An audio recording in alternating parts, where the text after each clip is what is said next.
So as far as Nigeria is concerned, I think we all recognize that there's a lot to be done. Nigeria is now 169th out of 190. I think the 190th country was added last year, and that's Somalia. So, there's a lot to be done for Nigeria to move up in the rankings. In the sub-Saharan Africa context, Nigeria is 37 out of 48. So again, being the largest economy in Africa, we expect that Nigeria could be doing a lot more. When this administration came in, Nigerian economy was on a slide. So when we came in, we developed a plan, the Economic Recovery and Growth Plan. We had to get businesses producing again. So we came out with the Presidential Enabling Business Council. Our reason for Pebec is because we know that there is no other way but to have the private sector partnering with us to drive growth. Today we have a 7 trillion budget, but if you look at private sector, what the private sector does and private sector investments is in multiples of that. So the only way to ensure that we're able to grow at the pace we need to grow is to ensure that it is the private sector that drives that growth. And you can't drive that growth unless you have an environment that's favorable to business. The SME sector is the engine of growth in most nations, and I think even particularly so in Nigeria because we're very entrepreneurial. So at the end of the day, the fulcrum, the center, the engine room of the growth of our economy is the SME sector.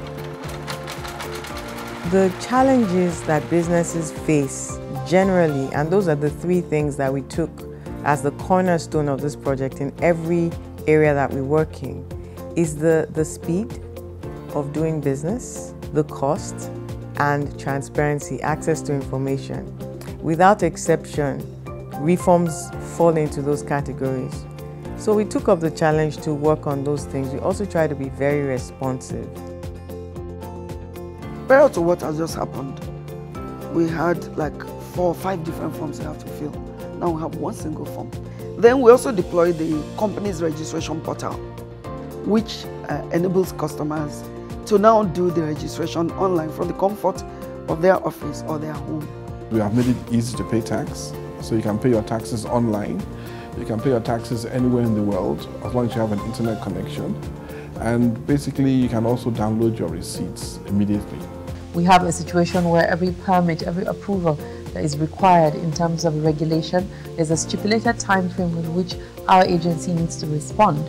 And to the extent that we don't respond within that timeline, the applicant will deem his application approved.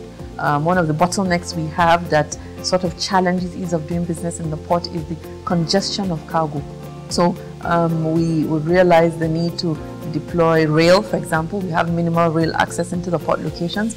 We're working with the Nigerian Railway Corporations to enhance evacuation of cargo through the rail. The National Assembly made a commitment from inception that we will improve the business environment in Nigeria.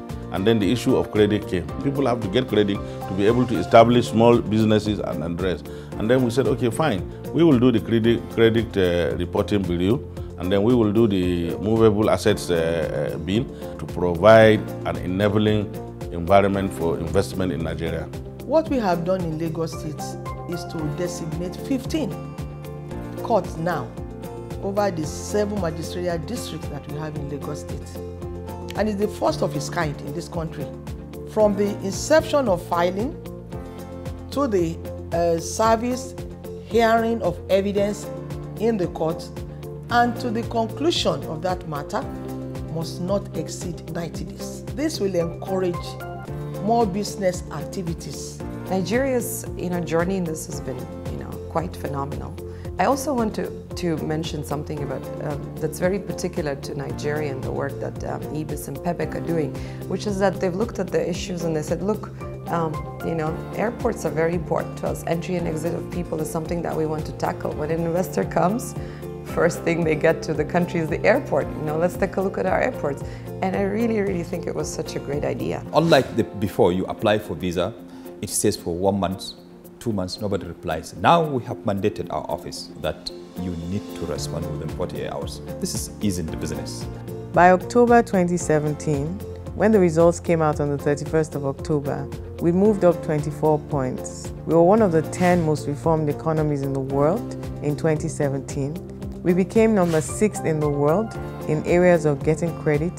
Now what this does is that it makes you realize that with a systemic approach, focusing on impact, you get results. I think it's one of the most significant strides in terms of the economy we've had in this administration. One, it shows that there is hope in terms of the efforts we've been putting so far.